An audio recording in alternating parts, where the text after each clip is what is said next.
nicely introduced me. The first ever college athlete to legally make money off my name, image, and likeness. I also am a social media influencer. I hate the word influencer, but you all know what it means, so I'm going to use it. And I have a couple million on TikTok. Amazing. Chloe, I love her. So I'm Nikki Laughlin with Accelerate 360 as the Chief Merchant and Marketing Officer. Accelerate 360 is a pretty broad enterprise, so think of us as culture, content, and commerce. On the culture front, we're the biggest owner and operator of magazine media brands in the world, like Us Weekly. We service retailers by bringing brands into their stores. We're in 56,000 retail locations every week. And we bring commerce to brands, so D2C, social commerce, retail.com, brick and mortar. We bring about 1,000 SKUs from over 60 brands to 12 retail.com platforms. So it's a lot of toys. I have a lot of toys to play with on this front. And then personally, over the last 25 years, I've sat in a few different chairs that give me a lens onto this topic. And I know what you're thinking. 25 years, I barely look a day older than Chloe. It's because the Botox just kicked in. But I've been at Meta. I led the grocery drugstore industry vertical. I've been at ad agencies Leo Burnett and Havas in both North American and global roles. And I worked at Meijer. Any Midwesterners out there?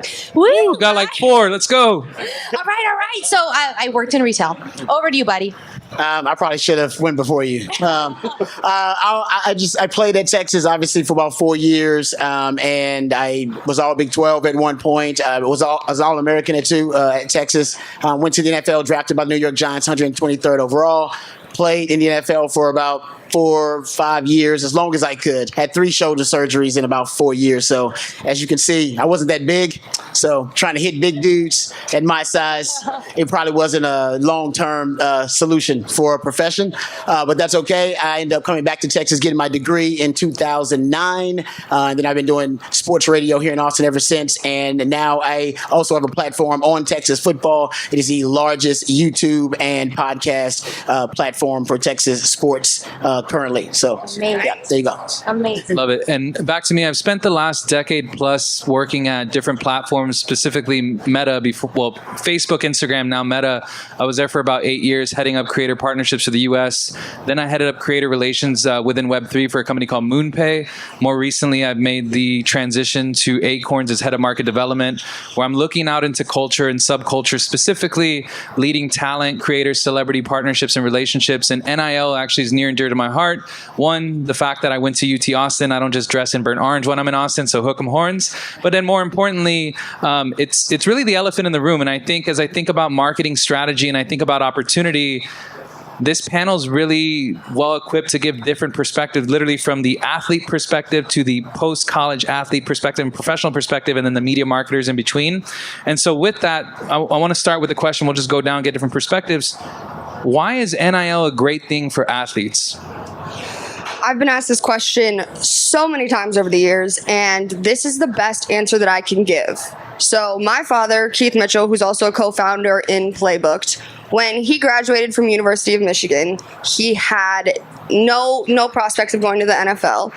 He left with 0 job experience, no work recommendations, and 0 money in his bank account. He had 2 Rose Bowl rings, but that's about it.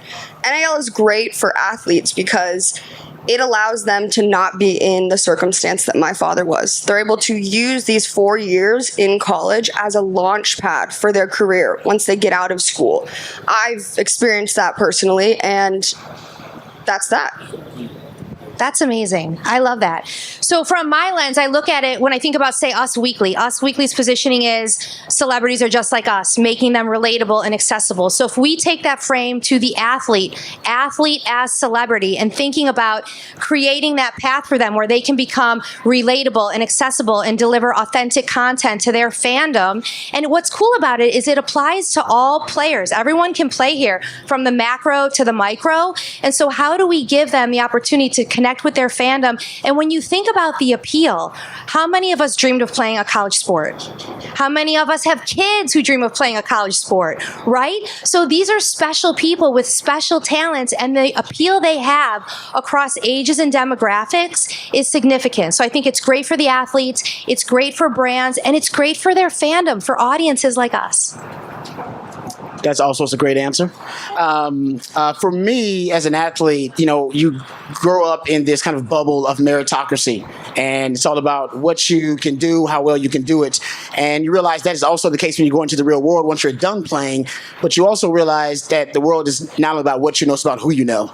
And I think the networking aspect is one of the long-term benefits of NIL that, we don't talk enough about. The money is great. It is fantastic. Trust me. I love that. You invested wisely. It can really do things to turn around the trajectory of your life and the path of your family's life. But the networking aspect of it, as I've grown and I'm getting older and the gray hairs are populating my face more and more, I realize those relationships, whether they be in business or whether they become personal, and they are both, they matter so much. And to start that network early with people in the community that are business owners, that are leaders in the community, not only fans, but boosters and donors. There used to be a wall put up between the boosters, donors, and those who supported the brand and wanted to support these student athletes. And now you no longer have that wall. Now you can have that relationship directly with the students, athletes, and with the boosters and the donors and the business owners. And I think that's really important. I mean, I live in Austin because I love this community. I loved going to the University of Texas, and think about if I got a chance to start that network, 10 years earlier as a student athlete, as opposed to when I got done meeting all these very influential people. Yeah, and I'll just add commentary that the University of Texas, specifically the football program, is sort of an anomaly.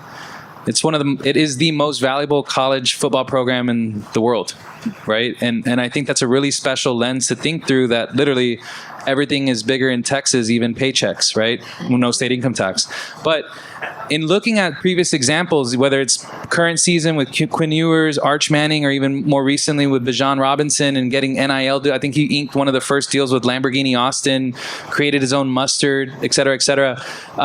It really provides individuals both at the macro level of these household names, as well as people who maybe are playing the non-football sports, with at least an opportunity to compete and earn and do something beyond their individual sport. And so I think with that, I'm curious to follow up with Chloe specifically. Obviously, you've done well post sports, but how has NIL impacted your life directly? Justin, how has it not impacted my life? I would be, not on this panel at 22 with these incredible individuals, or in this room speaking to all of you awesome business professionals. But NIL has impacted my life outside of just the monetary value, outside of what it has brought to my bank account, outside of all of that. It has allowed me to step into, similar to your point and your point, step into autonomy and self-reliance as a young, empowered businesswoman. And it does exactly what it does for other athletes as well, through the connections that we make in school, through the ability to learn how to negotiate with brands, be financially literate, all of the above. NIL has impacted my life for the better, and I believe that for the athletes that want to be a part of it, it will do the same for them. And with that, let's talk a bit more about Playbooked, because it's beyond you, right? And the scale that y'all reach. How many athletes are y'all currently helping? Thousands. So we have a piece of tech where athletes are able to sign up. You can even sign up if you're a brand or a fan. And there are profiles that brands can look at and choose to work with the athletes. You're also able to, today, for the eating competition, my co-founder right here, Pat, filming, looking like a proud dad over here. He used our app to actually get these athletes to come today and pay them for an in-person appearance to do this eating competition. So it spans more than just brand endorsements. It's also fan engagement. It's also a recruiting tool. Like, if I was to go back in time, and if I had Playbooked when I was being recruited for college, I would have totally looked at one of the girls on the rosters that I was, thinking about going to those schools. I would have been like, hey, can I pay you $50 for you to, outside of the locker room, for you to tell me, is this program worth me stepping into? Like, can you just be honest and give me a rundown on it? So Playbooked is all encompassing: brand endorsements, fans, guests, all of the above. Love it. And with that, we'll go to Nikki and come throughout the panel. Where do we see NIL going? Yeah, that's a great question. So from my standpoint, working with retailers and brands, what I hear from them is it's complicated, it's expensive, I don't know if there was an ROI, did it work? So the future of it has to be full funnel. It has to drive to commerce, it has to be measurable, and brands and retailers have to come together to make this possible. So I see it moving into that space where brands like Playbooked make it affordable, we help make it turnkey. There has to be more behind this for brands and retailers to really get on board and take it into their marketing campaigns with more confidence. Rod, what's your take? I know you have a little bit different of a vantage point. Yeah, I do. I mean, I think it's obviously something that was needed.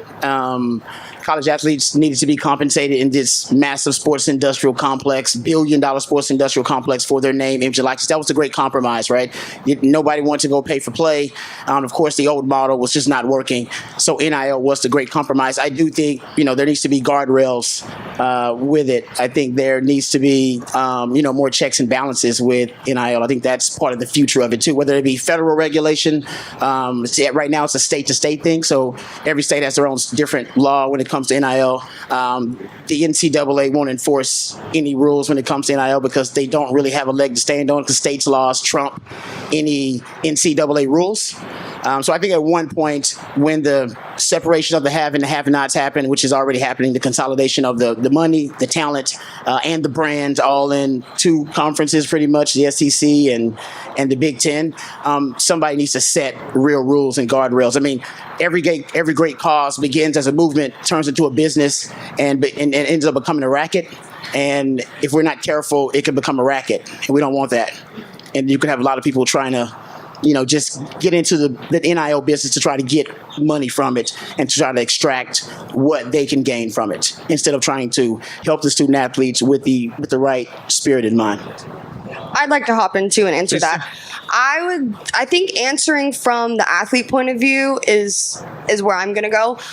I see in the future, I'm curious to see if you agree with me, I see brand partnerships lasting years.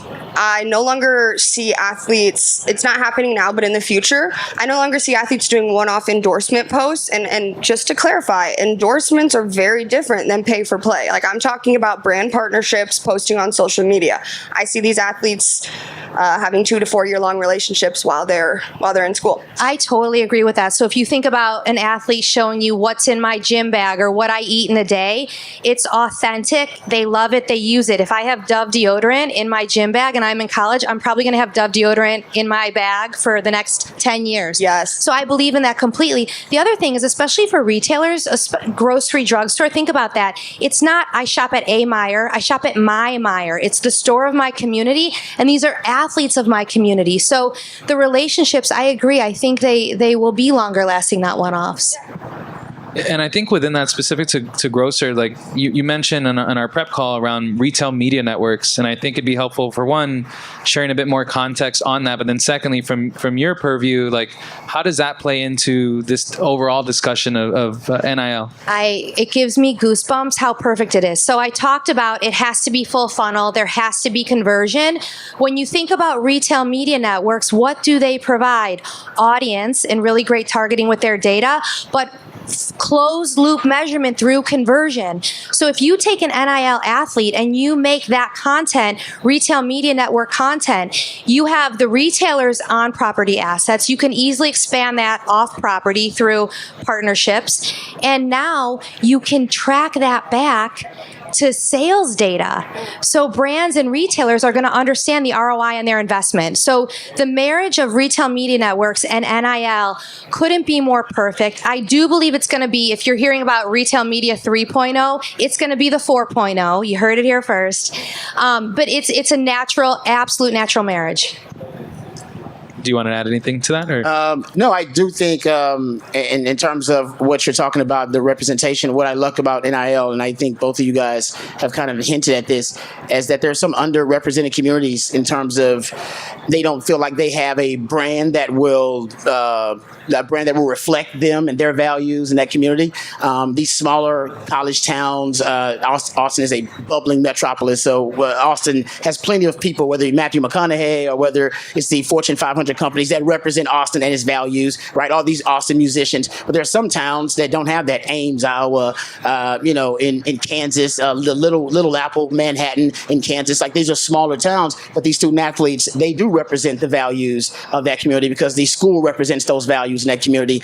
So I do think that's an interesting part, that they can actually be the spokesman for that town, for that community, even though you really don't have that. And then they can make that connection you're talking about. Totally, but I'll tell you what, great content is great content is great content. And so if that little town athlete makes a great video, I would argue there's no reason it can't have national appeal. It's a great piece of content from a college athlete. And as I said in the beginning, who didn't dream of playing college athletics? Whose kid doesn't dream of it? The fact that it's a college athlete, even though maybe a small town and a smaller school, I do believe great content, which is what Chloe spends her time teaching the athletes how to do, I believe it could play nationally. Personal point of view. I agree with Nikki. Yeah, and this segues to a different sort of part of the conversation where there's really this idea of like Clark mania. So just by a show of hands, who's familiar with the name Caitlin Clark? Right? You should have said who isn't. Who is? Yeah. I don't want to ask the same question differently. I got my participation already. This individual has really transpired in the last few years to become a household name, right? And when I'm looking at the world of NIL, when I'm looking at opportunity for talent engagement, because essentially the talent is either micro or macro, right? Like they're small or they're Caitlin Clark. And thinking through, like, I'm really in line with this like underdog story of like the small town America and like grassroots and all that, because it's like, who's the next Caitlin Clark and where is that going to come from? And I think for me, I'm particularly passionate about basketball just from being born and raised in San Antonio and getting to experience that as a child of multiple championships through San Antonio Spurs. But specific for women's sports, or just even more largely college sports, which pockets of sports are y'all particularly betting on to become this next wave of success for NIL? I think volleyball is underrated. Here at Texas, I mean, it is, they have their own culture, their own fan culture here. There were talks at University of Texas is going to build a specific facility just for the women's volleyball. I believe they're picking up beach volleyball here as well. It's just, when you are in that community, and I just had a daughter, so 5 months ago. So Congratulations. Yeah, girl dad. I'm really proud of it. Same. But I've been told by the other girl dads who have, daughters that are dedicated to volleyball players, that it is a really tight-knit community, and it is something that's that's blowing up. And if you watch it in person, you become a huge fan of it, because the ladies are so explosive. They make you feel bad about your vertical because most of them can out-jump you. But it's something I think that, at least in this community, is really blowing up, and I think it has a really, really committed fan base, and you can see the popularity continues to grow. They're really good, too, by the way. They're the best volleyball team in the country. That helps. You know, this is a hard question for me because I am not Caitlin Clark. Like, I was no household name. I was not a D1 volleyball player. I played at the NAIA level, and I think that more often than not, when an athlete looks at name, image, and likeness, and they look at the ecosystem, oftentimes they're deterred from entering in this industry because they're like, I don't have a name for myself. I don't know what I want to do. What's my why? Where's my how? And so I think if the micro influencers, which is a majority of our Playbooked athletes, start recognizing that even though they're considered micro athletepreneurs, what we call them, they have higher engagement oftentimes than the Caitlin Clarks, than the Chloe V. Mitchells on TikTok. And when we're able to marry the macro influencers, so the Caitlin Clarks or the former Trevor Lawrences, like when you're able to marry those massive platforms with a myriad of micro influencers, whether that's 20, whether that's 200, we worked with a couple hundred on our crypto campaign, you marry that reach and engagement aspect together, and anyone can be a Caitlin Clark. Anyone can be a Chloe V. Mitchell. That's my opinion. I'm with you 100%. Yeah. I would say there's no sport and no school and no athlete that's off the table for this. Great content, great content, great content. I have a 13-year-old. If she sees a cheerleader from I don't care what school, and she does never cheerleaded a day in her life, doing a great get ready with me or a what I eat in a day, and she thinks something looks good, she is sending it to me and asking for those things. So I just think it all comes down to to great content and the fact that they have credibility and authority because of their achievements at whatever level. And there's that authenticity piece too. Like, to be a college athlete, we all raised our hands when we said who didn't want to be a college athlete. You can't help but be authentic. You can't help but be putting your body on the line for your sport. I mean, your life is planned out for you. You know where you're going to be 2-4 months from now. These athletes are prime candidates for creating superior content because not only is their life scheduled out, but everyone wants to see what's going on. Yeah. So I'm going to ask probably I have a handful of questions, but I'm going to ask at least one or two more, and then I'd love to open up to the audience if there's anything pressing from anyone that you'd love our take on in real time. So back to the title of our panel around creator commerce. Let's talk a little bit more about it. And I think will be helpful, across the board, but talking about the success of it, the authenticity around it, and then the future of it. And I think, Chloe, we could start with you. If you want to touch on any campaigns that you've been a part of and have been successful and why that success has come through that. Ooh, I like this question. The coolest campaign that I've ever been a part of single-handedly was H&R Block. Last year we ran it through Playbooked, and it was about spreading NIL dollars to non-revenue generating sports. And if you look at the stats, 90% of NIL dollars are going towards football players at Big Ten schools. And so H&R Block was like, we're going to give you this chunk of money. I want you to find this many women in non-revenue generating sports. And we want to promote what H&R Block is doing, but also that female college athletes are the up-and-coming top NIL earners. So I was able to work on the back end of that. I didn't even post as an influencer, but that was the coolest campaign that I've been a part of to date for that reason. Incredible. Nikki? That's cool. Okay, creator commerce. When I think about it, and I think about it for athletes, they have 2 full-time jobs already, school and their sport. So now to become a creator driving commerce, that's a lot of work. So it has to be easy and turnkey. We have to find partners, and there has to be partnerships with the platforms like TikTok where catalogs are uploaded. So I told you we have 1,000 SKUs, 60 brands, right, on the retail.com platforms. Those catalogs can go into the platforms like a TikTok, and the creator the college athlete, they just have to pluck the brands they want and handle, put their content out there, and then it's handled end to end for them. The fulfillment, the customer care. That's creator commerce at its best. Turnkey, light lift, let the creator do what they do best, and let these kids play their sports. Yeah, for sure. To add to that, I guess to make it easier for them, and I see a lot of guys at Texas doing this too, things that you are naturally interested in, the things that the places that you go, the foods you naturally eat, make those things a part of your NIL experience. And I see a lot of those guys reaching out, whether they're reaching out to them or they're making that connection some other way. It is things that they're actually interested in. It's things that they're passionate about, whether it be a charitable cause or whether that's a great restaurant or food or whatever it may be. And I think that organic authenticity you were talking about, it naturally comes out because it's something that they organically love, and it's something that they're already passionate about, and you see that really come through, and it really is something that's pretty obvious. Do you mind if I say one more thing? No, not at all. And to Nikki's point, when it comes to a turnkey solution for how to get these athletes to create great content is great content is great content. When it comes to that can be a really tricky process. Editing, lighting, scripting, being on camera, not looking like a doofus, making sure your double chin isn't in it. Like it's a lot. It doesn't sound like a lot, but it is. And so what we do at Playbooked that I love is I will take a brief, or our team of influencers will take a brief, we'll digest it, we will see what the brand wants and why they want it, and then we will create the content that is then sent out to the athletes that are going to be a part of our campaign, and they're going to put it in their own voice, and it becomes more digestible. They're like, oh, I see that, I can do that, thank you for that example, let's move forward. So not only does it breed authenticity, but it also breeds engagement for these brands, because they're like, oh, that works for Chloe, that works for these macro influencers. I'm so glad that our athletes are now learning how to do that, and then everybody's happy across the table. Freedom in the framework. Exactly. So I want to talk about the future a bit, and then I'll open up to audience. But what verticals do y'all think have the most opportunity to further engage and invest into NIL? Maybe it's which don't. I mean, I think it's like, who doesn't? I don't know. Who doesn't, Chloe?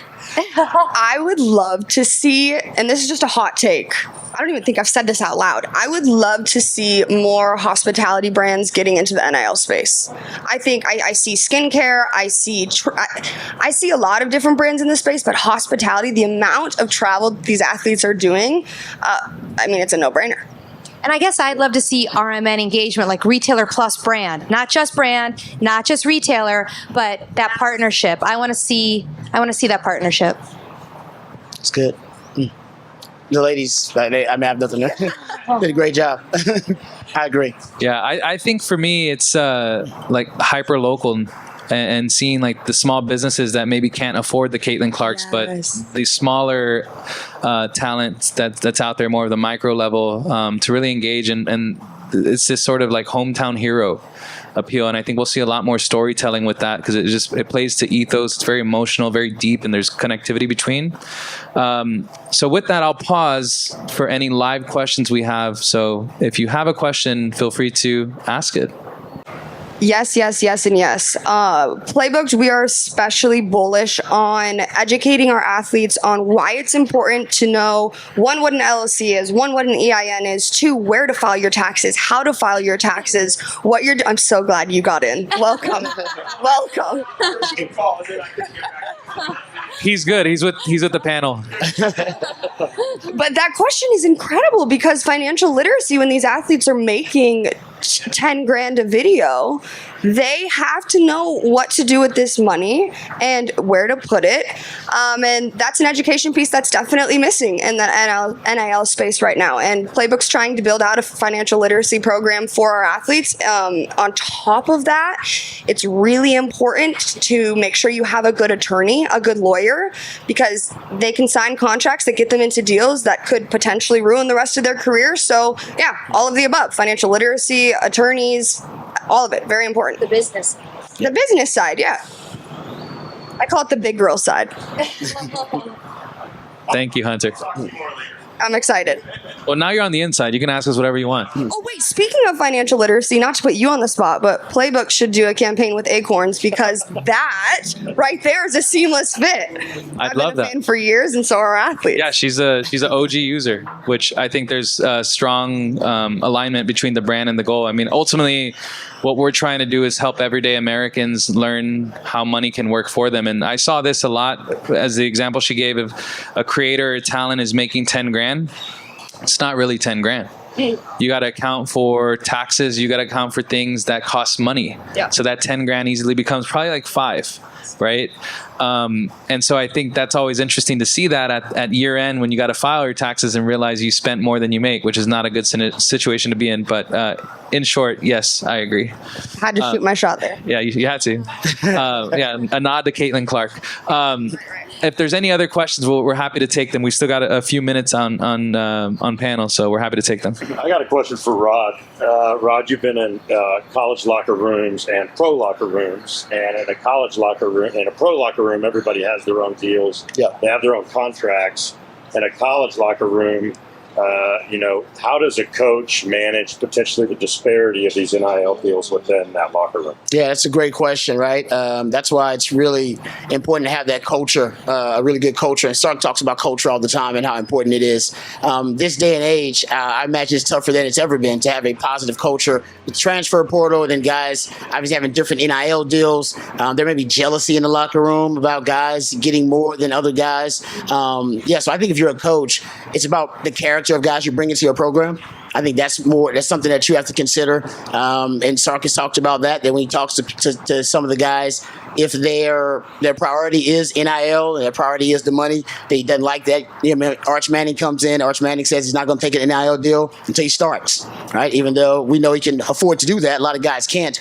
I think Sark is really careful about the character of the guys that he brings in to make sure that their priorities are right, that they want to put football first, put the team first, and that the NIL may be a part of that, but it's not the deal breaker in their relationship. And that, yes, it is a business, and I think Sark understands that, but I think Sark understands that also the human element and the characters of the guys you're bringing in, it still matters a lot.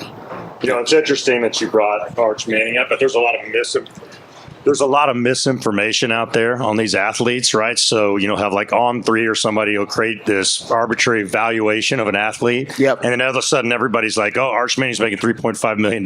That's not what's happening. No, he's not. Right. And then these brands feel like it's cost prohibitive for them to participate. Great point. And that's not the reality of what's really happening. It's actually it's very economical program for brands and retailers to work with. It's a great point. It seems like perception is reality in the NIL world, right? Whatever people think, if somebody throws out a number, oh, this kid's making 10 million. It's like, he's making 10 million. Right. It's like, did anybody verify that? Do we know where that came from? Nobody really knows.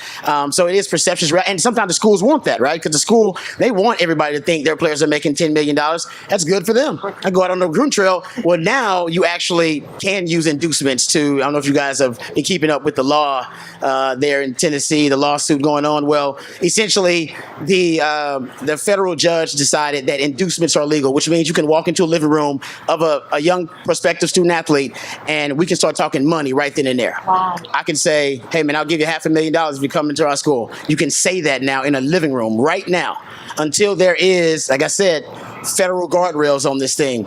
And that's why it's close to being the Wild Wild West. It is great what's happening right now. The student athletes deserve it, but we may be in a phase of an overcorrection happening. And if people don't think it's happening and they're only looking at the great part of NIL, which you ladies just described, and not looking at the shady parts of it, this is capitalism, baby. We all live in it. Exactly. All right. And anytime you have a service, a good, a commodity of any kind that was prohibited, and then that prohibition has been lifted, whether you're talking about marijuana, we're talking about alcohol, we're talking about guns, there's a huge economic windfall. And there's a whole lot of people trying to get theirs. Yeah. And that's what's happening right now, because I know it's happening because I know these people. Yeah. And I think we got to be careful, because right now there is no entity or authority right now in place to enforce any NIL rules or laws, period. There are no laws or rules to NIL. That's good, but it also can be very bad. Yeah. I hear you.